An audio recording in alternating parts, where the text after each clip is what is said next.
어제 나스닥이 4%가 빠졌지만은 일단 다우 지수가 3만 지수가 빠지고 2만대로 넘어왔습니다. 일단 그만큼 시장이 좀 안 좋았던 거죠. 사실 어제 아침에도 저희가 방송을 얘기하면서 제가 말씀드렸던 건 50bp가 나와도 75bp가 나와도 시장은 그렇게 긍정적이진 않을 거다라고 얘기를 했습니다. 일단 50bp 같은 경우는 50bp로 시장을 잡을 수 있겠나라는 의문심도 있었고 75bp가 나오면은 드디어 시장이 안 좋아지는 걸 인정하는구나라고 생각을 했기 때문에 네. 결국 어제 미국 시장은 큰 폭으로 좀 빠졌습니다. 네. 3만 선이 붕괴가 됐고 그리고 뭐 일단 음, 예상을 다들 하셨지만 어제 저희가 이진우 음, 소장님과 배웠잖아요. 네, 연준 출입 기자들은 이미 알고 있었고 네. 시장도 어느 정도 알고 있었던 것 같은데 자이언트 스텝 때문에 미국인의 지금 절반이 넘는 가까이의 미국인들이 이미 경기 침체를 예상했다. 뭐 이런 네. 기사도 있더라고요.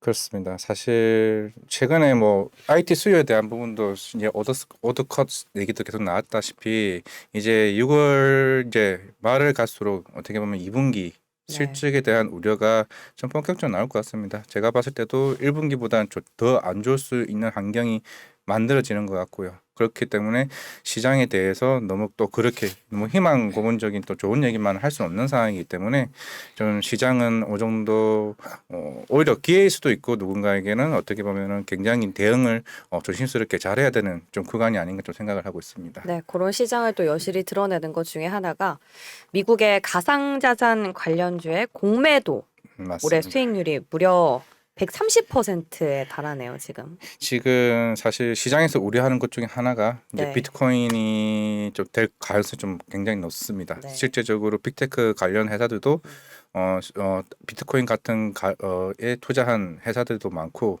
뭐 일반 뭐 현물로 그냥 현물로 산 사람도 있겠습니다만은 실제적으로 뭐 선물이나 이렇게 산 사람들은 이제 마진콜에 대한 우려 최근에 뭐 마이크로 스트래티지 같은 경우도 약 2만 1,000달러인가 2만 2천 달러의 마진콜 얘기가 계속 나오고는 있습니다만은 사실 이러한 파급 효과가 다른 쪽으로 계속 옮겨갈 수도 있다는 거죠. 실제적으로 그게 어떻게 보면은 향후 뭐 나스닥 쪽 관련해서 오히려 불안 심리를 더 키울 수 있다라는 점이 제가 봤을 때는 제가 생각하는 주요 세계 악재 중에 하나가 되지 않을까 좀 생각을 하고 있습니다. 네, 요즘에 가상자산 시장이랑 나스닥의 커플링을 많이 언급하시는 분들이 늘고 네, 있다는 점 참고하시면 좋겠고, 그리고 뭐 영국의 이제 영란은행인가요? 네, 영란은행이 5회 연속으로 금리 인상을 하면서 이제 ECB에도 말씀하신 것처럼 그렇죠, 불이 좀 넘어간 것 같습니다. 그렇죠. 스위스도 어떻게 보면은 2007년 이후에 금리 인상을 했고, 처음으로 그렇죠. 금리를 최근에 인상했네요. 중남미도 계속 네. 금리를 인상하고 있다시피 지금 전 세계가 음, 좀 금리 인상 얘기가 나오고 있고,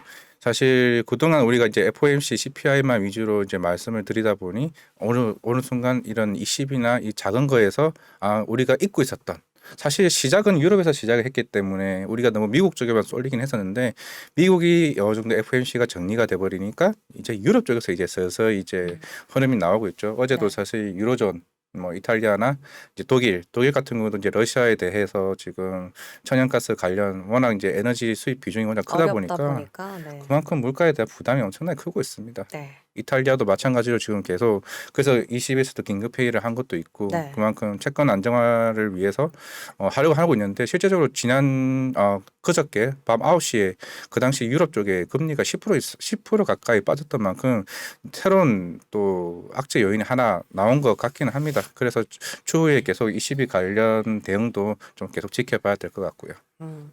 그 와중에 저는 오늘 쭉 뉴스를 음, 보면서 그나마 좀 희망적이었던 건 연준이 결국 두 마리 토끼, 고용이랑 물가를 음, 잡기 위해서 노력을 해왔지 않습니까? 네, 물론 주간 실업수당 청구 그렇죠. 건수라서 뭐 그렇게까지 큰 음, 의미를 부여하기는 조금 어렵겠지만 그래도 직전주보다 감소했다는 거는 음. 우리가 이 시점에서 좀 고무적으로 찾아봐야 할 이슈가 아닌가 싶은데 어떻게 보세요? 일단은 뭐 수요와 공급의 논리로 인하여 어떻게 보면은 어느 정도 그동안 고용이 워낙 했던 상황에서 네. 어느 정도 이제는 어, 어느 정도 안정을 찾아가는 단계인가 아닌가라 좀 생각을 하고는 있습니다만 사실 앵커님도 잘 주셨다시피 사실 지금은 고용보다는 물가 잡는 게 제일 중요한 상황이기 때문에 네.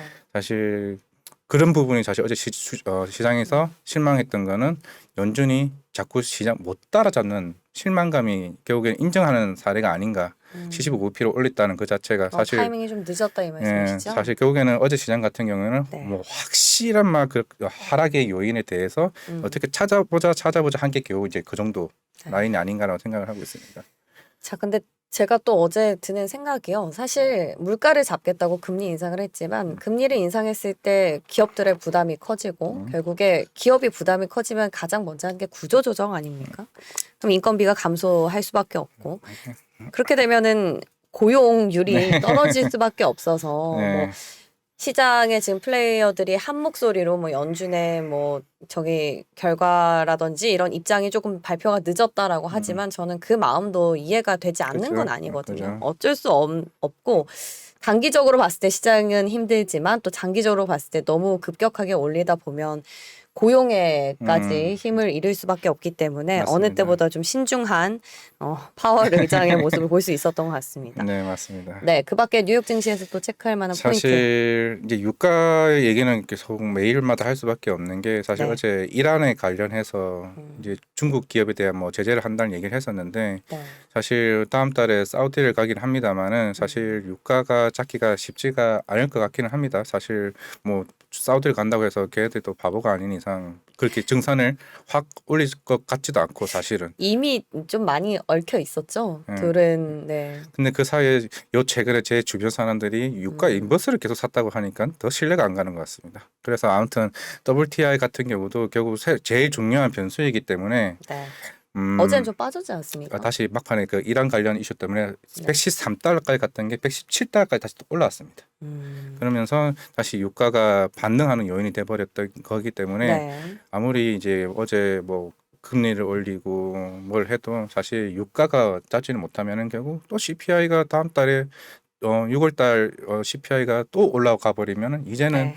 75p가 아니라 이제 1% 1% 포인트. 또 얘기가 나오게 되면은 네. 시장은 또 한 번 놀랄 수도 있는 상황이기 때문에 우리는 항상 이걸 염두에 두고 시장이 대응해야 된다 말씀드리겠습니다. 맞아요. 네. 네, 또 바이든 대통령이 직접 가는 네. 거지 않습니까? 네. 그 전에 이제 뭐 서로에 대해서 뭐 왕세자 뭐 살인 암살 뭐 관련해 가지고 어떤 배후에 있어서 정치적인 네. 어떤 대립이 있었지만 그런 것들을 무릅쓰고 가는 거기 때문에 이미 미국이랑은 또 사우디랑은 물밑 작업이 들어가고 있을 수도 있고요. 그런 부분들 너무 또 암울해하지 마시고 불확실성에 대해서 재고는 하고 계시되 네. 너무 침울하게 받아들이진 않으셨으면 좋겠습니다. 네.